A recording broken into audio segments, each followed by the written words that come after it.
नमस्कार, द जोहार के इस विशेष अंग द पब्लिक में आप सभी दर्शकों का स्वागत है। देखिए, चुनाव की सरगर्मी बढ़ती जा रही है। इस वक्त हम मौजूद है गिरिडीह विधानसभा में और हमारे साथ कुछ लोग मौजूद है। सीधा उनसे ही जानेंगे कि गिरिडीह में कौन कौन से बड़े मुद्दे हैं सर गिरिडीह में।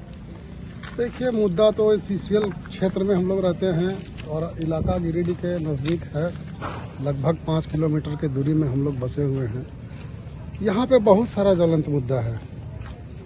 लोग वादे करते हैं और वादे पर खरे नहीं करते हैं। यहाँ पे देखिए, मेन तो है शिक्षा, जो कि बहुत ही स्तर गिरिडीह का गिरा हुआ है। और अभी हाल के दिनों में बहुत सारी बहालियाँ की है सरकार ने, लोगों को ज्वाइनिंग दिया है, लेकिन उस विद्यालय में कितना पढ़ाई हो रहा है, वहाँ पे बच्चों को जो सुविधा ऊपर से दी गई है वो सुविधा मिल पा रहा है कि नहीं मिल पा रहा है, इसको देखने वाला कोई नहीं है। इम्प्लीमेंट तो बहुत सारा चीज़ लोग करते हैं, लेकिन उसको देखने वाला कोई नहीं है। दूसरा मुद्दा है सदर अस्पताल का, जो एक कहिए पूरे गिरिडीह डिस्ट्रिक्ट का नाक कहा जा सकता है। जो सारी व्यवस्थाएं होनी चाहिए वो व्यवस्था वहाँ पे मिलती नहीं है। लोग गरीब जाते हैं। अगर हाल ही में मैं दुर्गा पूजा के समय में वहाँ पे गया था और लगभग 10 केस वहाँ पे कुत्ता काटने का आया था। और उन्होंने, यहाँ तो सांसद विधायक कहते हैं कि हर तरह का बिसेला ये वो सारा दवाई वहाँ उपलब्ध है, लेकिन मैं खुद वहाँ पे गया और हमारे यहाँ का भी एक लोग को काटा था और वहाँ पे इंजेक्शन नहीं मिला, तो हमने 750 रुपये का इंजेक्शन बाहर से लाया। चलिए, मैं ला सकता था, हमारे पीछे और 10 लोग थे जिनको 750 रुपया रेबीज खरीदने के लिए नहीं दे पाए। तो सरकार ने क्या व्यवस्था की है? व्यवस्था कुछ नहीं है। इसी तरह से आप चले जाइए चैताडीह, जो मातृ शिशु का जो वहाँ पे हॉस्पिटल है, आए दिन अभी इधर हाल के दिनों में लगभग जो है 10 महिला का मौत हो चुका है। ये सीसीएल के प्रबंधन ये आप जिला प्रशासन को कहिए या वहाँ के डॉक्टर चिकित्सक जो हैं उनके लापरवाही के कारण वहाँ पे हर दिन एक मौत, एक नहीं बोलिए, एक माँ और दूसरा बच्चा, इस तरह से मौत हो रही है। इसका जिम्मेवार कौन है? इसको देखने के लिए कोई नहीं है। चाहे वो यहाँ के सांसद हो, चाहे वो यहाँ के विधायक हो, वो सारा सुविधा सिर्फ उन लोगों ने इम्प्लीमेंट कर दिया, लेकिन उनका देख रेख करने वाला कोई नहीं है कि वो धरातल पर हमने जो काम दिया है गरीबों को, वो काम हो पा रहा है कि नहीं पा रहा। बोलो। हमारे साथ कुछ और भी लोग हैं। क्या लगता है गिरिडीह में क्या क्या परेशानियां हैं जिनका समाधान होना चाहिए? इन सब के अलावा सबसे बड़ी समस्या बेरोजगारी, जिस पर कि आज तक, जब से मुझे होश है उस समय से लेकर आज तक कोई राजनेताओं ने, कोई विधायक, कोई सांसद ने इस विषय पे कोई चर्चा नहीं करता। कोई चर्चा नहीं करते। और अगर स्वास्थ्य, शिक्षा या सुरक्षा की बात की जाए तो इसमें क्या कहना है?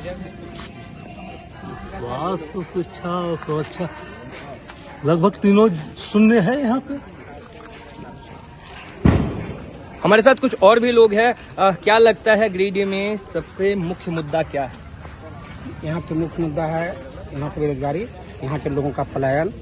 यह एक औद्योगिक, जो सीसीएल एक औद्योगिक क्षेत्र है, पर भी यहाँ उसका कुछ प्रचुर मात्रा में कोई उद्योग नहीं है। एक छोटा सा एक आउटसोर्सिंग यहाँ आया है, जिसमें भी मतलब यहाँ के लोगों को मतलब नहीं रखा गया है, दूसरे ले जाकर लोग रखा जाता है। और उसमें भी बहुत प्रकार की समस्या है, जिसका अच्छा से पेमेंट नहीं है, समय पर पेमेंट नहीं मिलता है।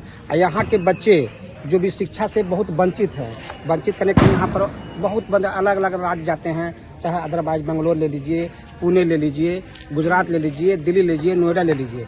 यहाँ कुछ वैसा प्रकार का कोई शिक्षा का कुछ वैसा मतलब अभी तक उत्थान नहीं हुआ है। झारखंड राज्य को अलग हुई अभी तक 2000 में इसका मतलब अलग हुआ था। आदमी एक आशा से जगा था कि यहाँ जो है बहुत सुंदर से विकास होगा, लेकिन जिस प्रकार से राज्य का विकास होना चाहिए था वह आज भी मतलब कि जीरो है। और यहाँ का सबसे बड़ा मुद्दा तो वही है पलायन। इसलिए यहाँ का जो भी मतलब कि जिसकी भी सरकार रहे, उस पलायन कुछ वैसा उद्योग धंधा खोले जिसका अच्छा से पलायन रुक सके और लोगों को रोजगार मिल सके। तो देखा जा रहा है पलायन भी एक बड़ा मुद्दा। हमारे साथ कुछ युवा भी मौजूद है, उनसे भी जानने की कोशिश करेंगे। आप युवा है, क्या मांग करते हैं, क्या लगता है? हम लोग को यहाँ पे गिरिडीह बनियाडी का अंदर में रोजगार तो एक जरा सा भी नहीं मिलता है। जैसे कि हम गिरिडीह में काम करने जाते हैं तो महीना हमको 8,000 रुपया मिलता है। 8,000 रुपया मिलता है, ड्यूटी देते हैं 12 घंटा। 8 बजे सुबह जाते हैं और 8 बजे रात में आते हैं।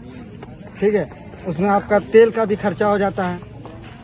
महीना में 30 दिन जाते हैं तो 30 दिन में मेरा तेल का खर्चा हो जाता है 4,000 रुपया। बचता क्या है? 4,000। उसमें हम घर चलाएं या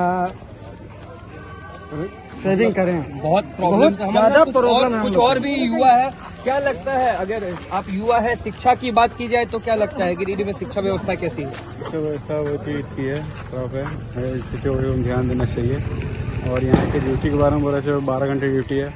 वो ड्यूटी 8 घंटा होना चाहिए हिसाब से, 8 घंटा ड्यूटी रहना चाहिए। और यहाँ के जो युवा है जो बेरोजगार हैं और कुछ युवा जो है जो ड्यूटी करते हैं, बहुत ही परेशानी होती है उनको। और भी हमारे साथ कुछ लोग मौजूद हैं। गिरिडीह में अगर शिक्षा व्यवस्था की बात की जाए तो इस पर क्या कहना चाहेंगे आप? जैसे मान लीजिए हम लोग फॉर्म भरते हैं तो उसका पेपर लीक हो जाता है, तो इसी के लिए मान लीजिए इसमें अच्छा करना चाहिए सरकार को। और जैसे मान लीजिए हम लोग बाहर जाना पड़ता है इसी की तरह के, मतलब रोजगार का साधन नहीं मिल पा रहा। बहुत बड़ा समस्या है रोजगार। गिरिडीह में बहुत बड़ा समस्या है रोजगार। हमारे साथ कुछ और भी लोग मौजूद है। क्या लगता है गिरिडीह विधानसभा क्षेत्र में क्या क्या समस्याएं हैं? बहुत समस्या यहाँ पर है। सब बिजनेस चौपट हो रहा है हम लोगों का। सबसे बड़ा समस्या यही है। सब बिजनेस चौपट हो सब रहा है। तो बिजनेस रोजी रोजगार के लिए क्या करना पड़ रहा है? उसने सब प्लान कर रहे हैं, बाहर जा रहे हैं हम लोग कमाने के लिए। पलायन एक बहुत बड़ा समस्या है। तो ये कोलवरी था वो भी बंद हो रहा है। एक कोलवरी था वो भी बंद हो रहा है हम लोगों का। तो ये हमारे साथ कुछ लोग मौजूद थे जिन्होंने साफ तौर पर बताया कि रोजगार हो या फिर पलायन हो या फिर स्वास्थ्य शिक्षा की बात की जाए, ये गिरिडीह विधानसभा में एक बहुत प्रज्वलन मुद्दा सामने आ रहा है। और जनता ने इस बार अपना मिजाज बना लिया है। जनता इस बात को जान चुकी है कि जो भी इन मूलभूत समस्याओं को पूरा करने का काम करेंगे, जनता उन्हें अपना प्रत्याशी चुनेगी। बहरहाल के लिए दीजिए हमें इजाजत और बने रहिए हमारे साथ द जोहार के लिए अपने सहयोगी राहुल के साथ। गिरिडीह से केशव तिवारी की रिपोर्ट। आप देख रहे हैं द जोहार। जुबां पर जोहार, दिल में झारखंड।